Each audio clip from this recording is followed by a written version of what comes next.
I want to talk about David Milch because I feel like he's been so instrumental in your life. Completely. You tell a story about the first time you read for him. Yeah. It was for the doctor on NYPD Blue, Yeah, correct? exactly. And you tell this story about how when you got the call, you thought it was I thought I was going to be playing like the hard cop character. Right, and it was a doctor, and you said, "Oh, I'm not going to get this role. I get the cops and the bad guys." Yeah. You saw yourself as, "Oh, the business sees me this way." The voice in the back of my head was, why are you even doing this? You know, because it's just a waste of time. So I finished, and Milch went, would you like to play this part? And I went, yes, very much. And he went, the part's yours. And I went, really? And he said, did you not hear what I just said? The part is yours, so it's yours. Thank you very much. And as I'm leaving, Dave calls out and he says, don't forget to call your mom and dad. Really? Yeah. I wonder what he saw in you right then where he said, I know this guy, or because he put you in Deadwood and NYPD Blue and Brooklyn South and Big Apple. It's certainly not inexplicable. I think we're kindred spirits to a certain degree because, you know, Dave had his wild days, his wild years. I think that David identified that I was a little bit of a troubled character myself.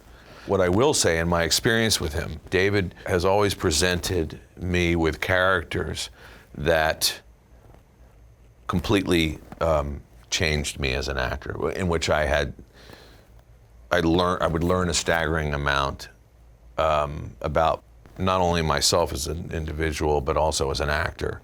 It seemed that I was always in some sort of an emotional crisis whenever I was working with David, and he would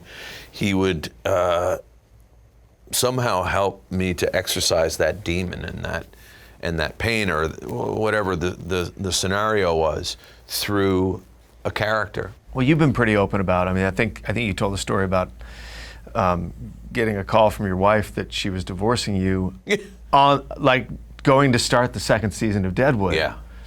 Which I read that and I thought, well, this guy is Harry Bosch, because your response to Milch when he found out was, well, nobody died. We have work to do. Right.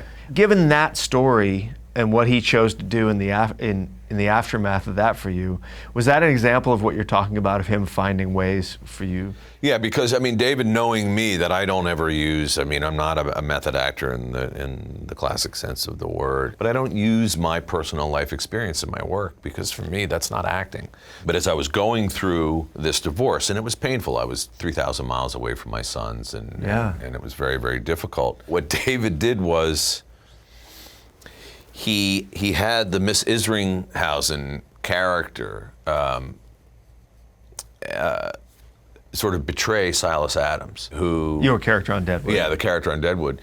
You know, intimacy was not something that this is a guy that he had an understanding of, but this woman, David said, I said, Dave, sum it up for me, and he said, he's cunt struck, which is a classic Milchian word, and also actually very actable and helpful. He turned that betrayal of the character in Adams, and I said something to him along the lines of, I see what you're trying to do. And he said, but you're not Adams. And I went, right. So it was interesting to sort of play that sort of disappointment and how Adams navigated that betrayal as I was dealing with, not necessarily, which is not to say that I was dealing with betrayal in my own life, but certainly disappointment, right? Yeah. And it helped me along the way. So somebody said, yeah, to Milch, you tend to put Titus in these scenarios with women and/or disappointment, and David said, nobody does heartbreak like Titus.